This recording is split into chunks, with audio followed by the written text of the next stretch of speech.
setup natin dito, ang setup natin dito para malaman natin ang lahat. Kasi ang setup ko dito is wala talaga siyang, hindi, remapping lang ako dito. Remap ko lang ba?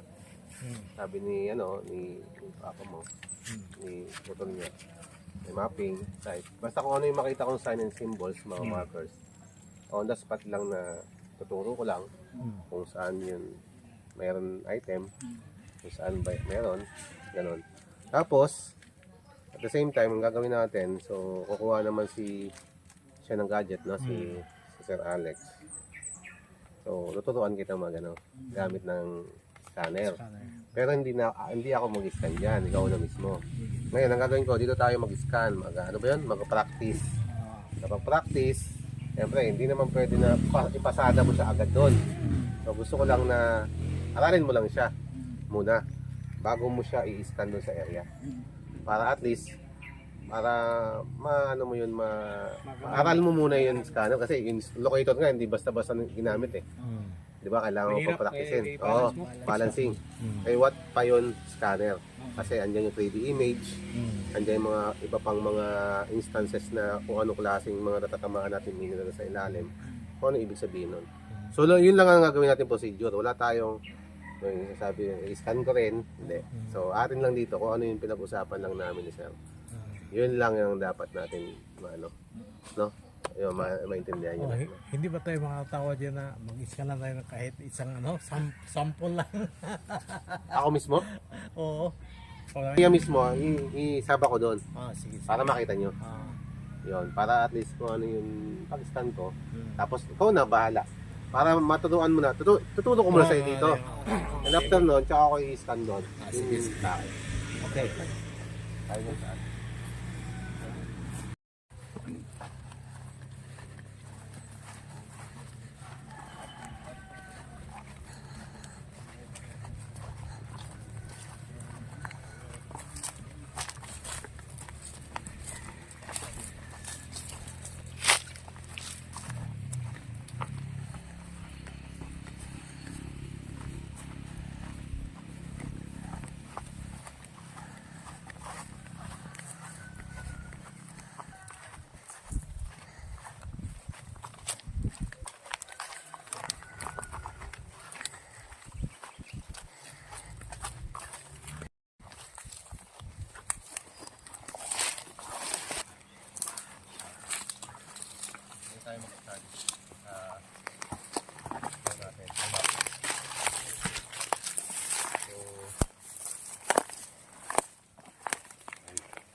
So nandito tayo sa Malongon, Sarangani, malaki to.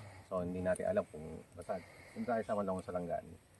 Ngayon, pag nandito ka sa site, ang unang-unang titignan mo, yung sense of sight. Diba? Parang sense ba? Aralin mo yung site, kung anong itsura. Tingnan mo lahat ng terrain, kung anong itsura. Kasi ang terrain dito is ganyan. Bundok, pababa, creek, kabila, dead creek. So, pa ganun-ganun ba? No? Pagdating dito, mataas na yung bundok dito. Ngayon, ito ang una ko nakita. Ito ang una natin batong makikita sa surface. Dati, ang sabi ni Sir, ang panahon nito, mga nasa lubog to, no? Lupa. Walang bato dito. Walang bato daw dito yung panahon pa. So, matagal na panahon na. So, nung iararo to, naararo ba? So, naglabasan yung mga bato. Yan yung mga bato. Tsura. Yan. Ito. So, tingnan natin itong batong to. Ito yung tinatawag natin na stone map. Terrain formation. Yan. Bakit ko sinabing terrain formation yan? Kasi unang-una, kung titingnan mo, matulis to. Ayan o. Tapos mayroon ditong parang triangle eh, no? Ayan siya. No? Kasi alam mo bakit? Dahil ganoon din ang bukid. Kaya ganyan din yan, tsura. Ngayon, meron siyang tinatawag na mababaw lang na hole, hindi ganun kalalim. Yan o. Geometric hole. Ang ibig sabihin yan, item yan, deposit. Oh, pag malaki, means is malaking load. Malaki kasi in hole. Ngayon, bakit ganyan siya slide? Kasi ang bukid naka-slope. Ito yan, oh. Yan. Ang bukid, ang bundok na ganyan. Pagdating dito sa gilid, sapa kasi yan. At the river, ay at the, tinatawag natin, Dead Creek. Creek yan eh. Ito.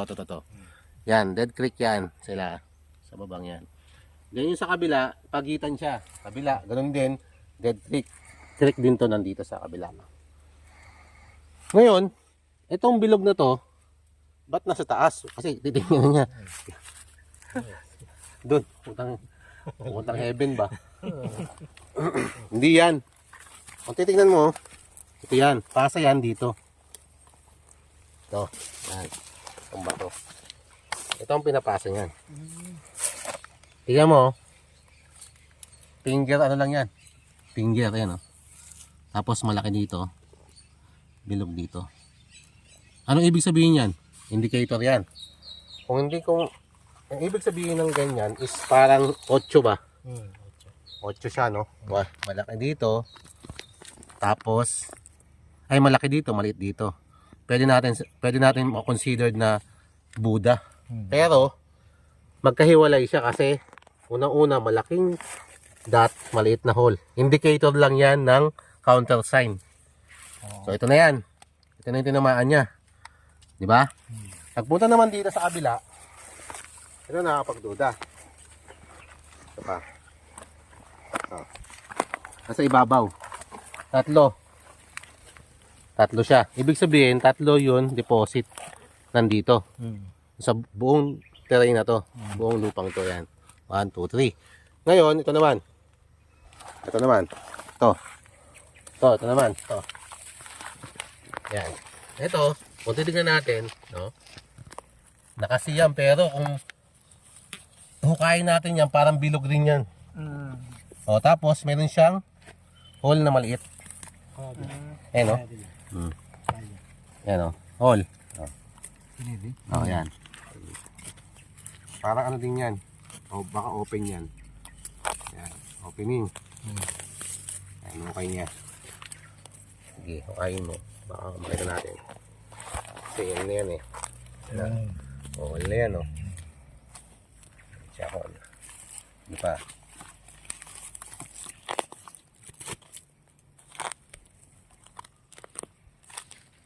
Laki ang bilog, no? No, malaking bilog, no? O, malaki yung bilog niya. Ibig sabihin, malaking bilog. Indicator, deposit. Ayun yun, no? Ganyan yan. Yung ibig sabihin niya, ito. Ito, kung imamapping ko siya, papasok siya ng north orientation. Ayan, o.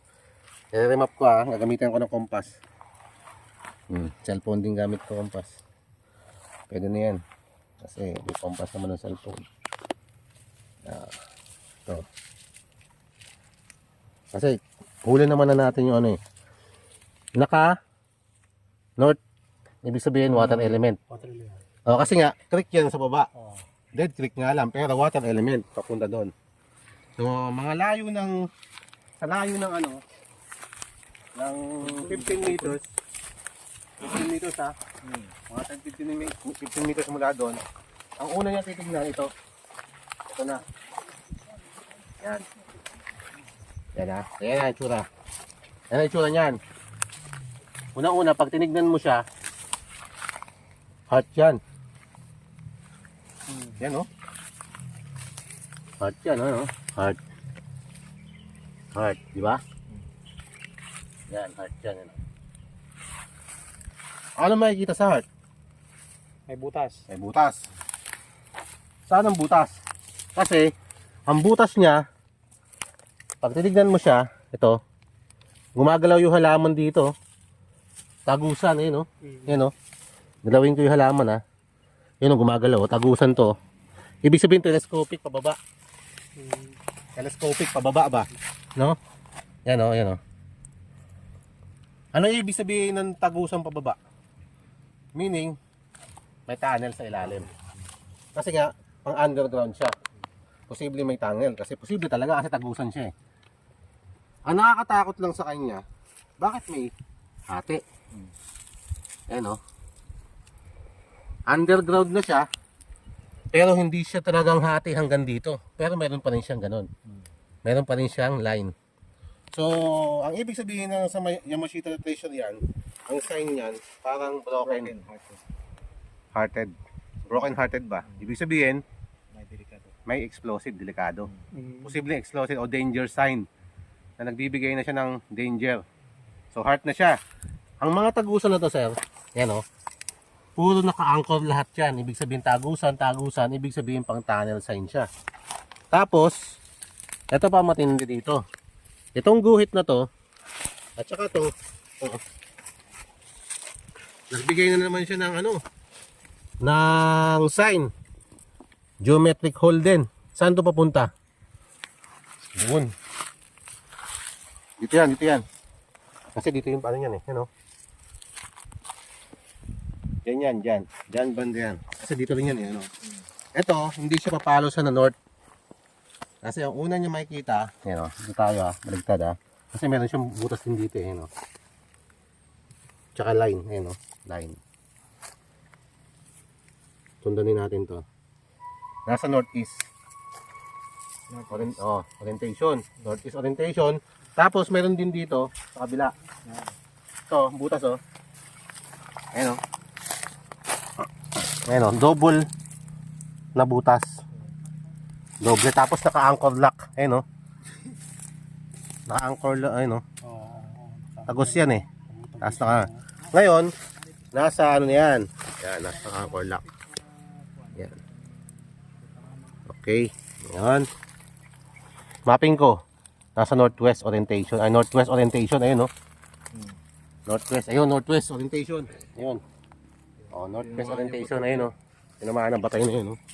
Yung batong yun. So, ibig sabihin, meron tayo doon.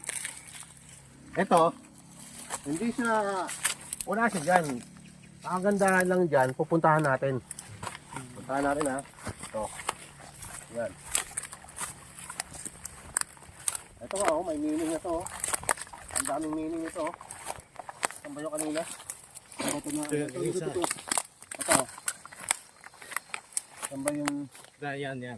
So, may... Ayun, ito pala. Yun, ito. Ay, meaning. Ayun, no? Ang dami niyan talagang ano. Ang dami niyang parang ano. Ito. Kung makikita natin. Ayan, B sign, no? Ayan, no? Ayan, no? Ayan, no? Tapos, pagdating ng B, may hole na nakaturo dun. Bumalik lang ba? Bumalik. Ayan, no? Yan. Tapos, ito. Yan, may bisya, diba? Ito may mga hole dito. So, ibig sabihin, itong mga hole na to, geometric, puro counter lang to, counter sign. Papunta doon, sa kabila. Tapos, ito naman, dito. Yan, dito. Ito, yan o. Yan ang paso niyan dito. Tapos, ito naman. Yan o. Yan. Isa mo po. Yan, matindi eh. Talagang angkor lock. Ayan o. Dalawang hole. Basta angkor. Tapos may hole pa dito. Indicator na naman. Papunta doon. Doon. Hindi ko alam kung saan yan. Basta doon banda sa lupa na yun. Ayan o. Hindi ko alam kung ang mamaping natin. Kung ang hinahanap niya is punong nakaraan dyan. Hindi ko lang alam ha. Distance. Simple lang. Simple lang ang target natin. Tama ha. Isa doon. Isa dito. Ganun ba? Nakapunta dito. Ganun. So, meron siyang triangulation. Oh, parang triangulation ba? Meron siyang triangulation. Triangulation.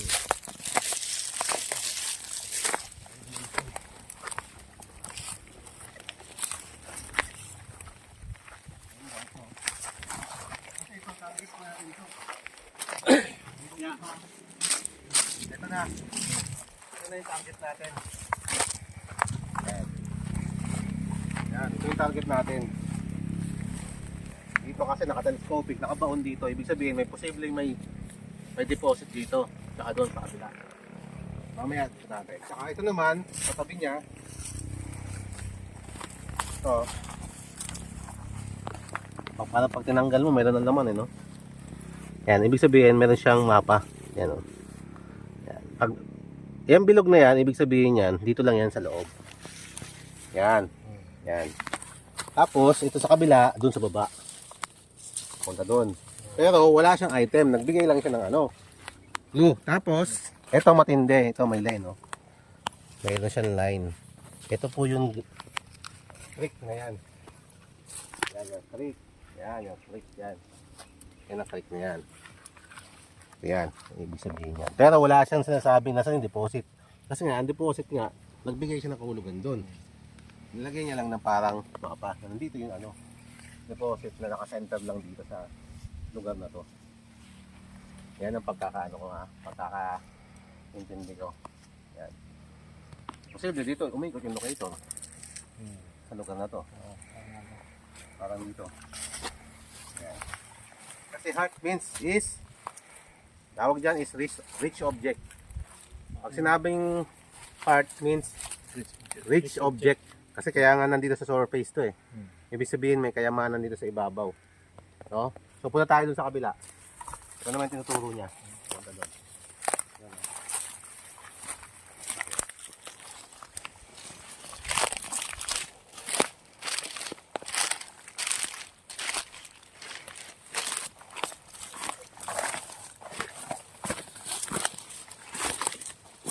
Nakakakita ka naman ng mga remapping sir? Lag-lag? Tapa. Yun mga pattern niya tama eh. Tama. Kung saan may mga butas, doon lang siya nagbibigay ng location. No? Ito naman yung location ng butas ng heart. Nandito. Ang babanggain ng mga dito is una-una itong mga baton to. Hindi ko alam kung nagalaw na itong mga ito. Mukhang hindi eh. Ito hindi ito nagalaw. Itong dito Ito, banda. tsaka to. Ito nagalaw, itong hindi. dalawa, hindi ito nagalaw. Oo. Pero yan lang nagalaw. Ayan. Ito kasi nakalubog sa lupa eh. Oh. Nakalubog yan. Ibig sabihin yan, posible nagalaw yan. Yan, nagalaw yan. Galing yan dito. Ito naman, ang ganda nito, naka-passageway. Yan o, naka-passageway siya. Pagdating naman dito, naka-angkor to. Yan o. Naka-angkor na yan o. Yan o. Angkor. Papunta doon sa may heart. Ano yun? Yun, heart. Yun o. Pag nilagyan mo ng lubig dyan, isang linya lang yan. So ito naman. Ito, nakapagtaka. Bakit may line? Unang-una, ang location niya is, kaya may line dito is pumapasok siya dito. Sa lugar na to. Yan, sa lugar na yan. Ibig sabihin papunta dito.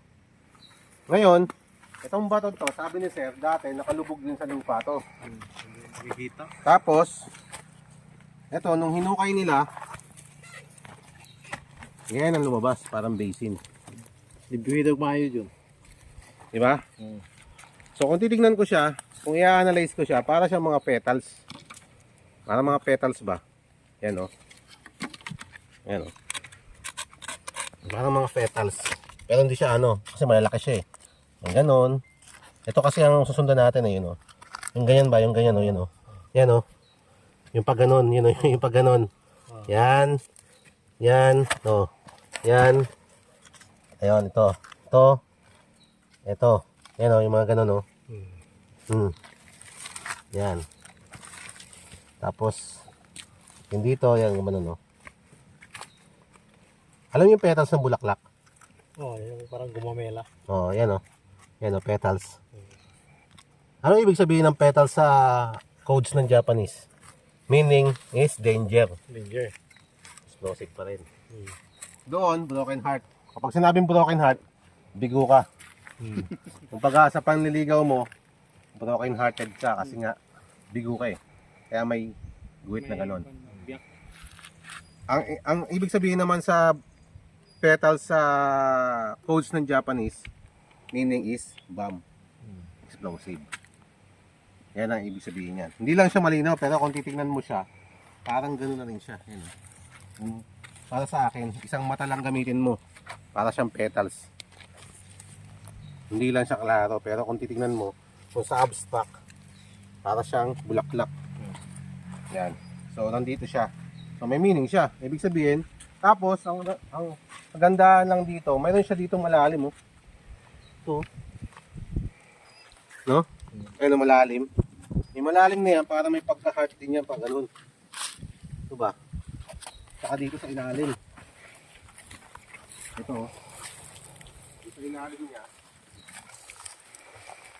May heart din, no? Ito. Ayan, oh. Ayan na siya. Ito yung pinaka ano. Ayan. Heart yan, ano. Ayan, oh, heart. Ayan. Hindi lang siya klaro. Pero kung titignan mo siya dito, sa malayuan, talagang mukha siyang heart. Ayan. Ayan ang ibig sabihin yan. Ayan ang ibig sabihin sa remapping. So, meaning, posible positive yung area. Kasi dito ka nakakuha ng ano eh. Yung heart. Heart na marker eh. Kung anong meron sa ibabaw, meron din sa ilalim. Replica ba? Nagkakaroon siya ng replica. So, meaning, ibig sabihin, positive yung site. Ayun lang ang kailangan. I-scan lang natin siya. Dito natin yan yung scanner. Pwede tayo dito. Parang mas okay dito, no? Yan sa ilalim. Ano bang pagkabuhangin na siya, no? Oo. Kaunting buhangin. So magkaka ka sa surface ng ano. Ang daming formation rock, oh. Tapos hindi siya clay. Oh, hindi na clay. Hindi siya clay, no? Oh. Hindi na Tingnan clay mo. yung ilalim. Ito, nakuha sa ilalim ito. Ito nakuha ng mga bato sa ilalim. Ganyan karami, ano? Oo. Ano? Halos lahat ito. Ito lahat, oh. Nakuha. Ito pa, oh. Meron pa nga, oh. Puso. Oh, heart pa rin yan.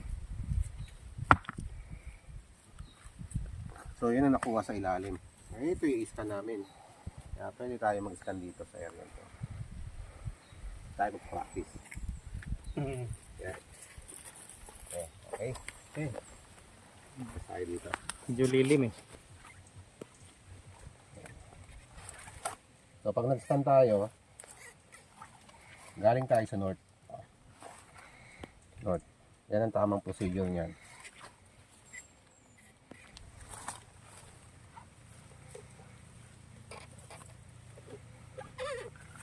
Nasaan na yung bag, sir? Ano mo bag? Okay, so antena dito. Ang gamit kasi natin na version is ng Maria is upgraded na. So wireless na siya, no? So may antenna siya dito. Then at saka may antenna ang sensor. Kahit lumayo silang dalawa sa isa't isa, ito napunta doon sa malayo, gagana siya. May receiver. Gagana siya. Kaya wala kang problema. No? So ito gagawin natin. So nakabukas na yung laptop. Yan ang una kong binuksan. Ang uno, Video. Kaya mo ba yan, sir? Yan. Yan ko mag-video big. Kaya ikaw mag-kuhan.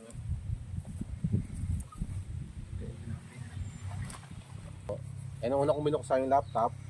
So andito yung north. Sampo lang ito, ha. Andito yung north. Ibig sabihin ito, location na to. So i-scan tayo na papuntang south. North to south. So ang bubuksan mo dito, ito. So buksan. Bukas din to kasi puro to may battery na 5 volts lahat. So yan. Okay. Ngayon, ang nakalagay dito is new scan, pinpointer, sound mode, tsaka send to PC. So wala kang ibang gagalawin dyan kundi dalawa lang. Pwedeng continuous scan, new scan, tsaka pinpointer. Yan lang, okay na. So ang gagawin natin, ano tayo? New scan. New scan. Okay, new scan. Okay. Manual. Yan ang manual. Down. Okay. Yan. So, ganyan muna tayo, ha. Punta tayo doon. Sunod. Kasi hindi pa siya nakalabas yun. Visualizer.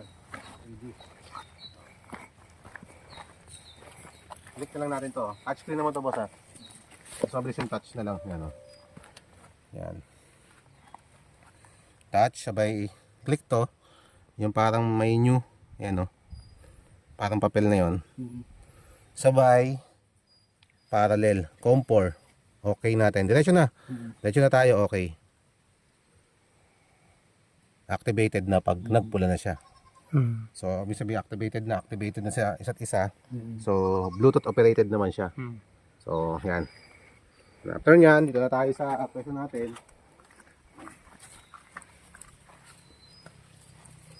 So, tayo sa pwesto natin. Ito ang target natin. Kunin natin to. Ito kasi.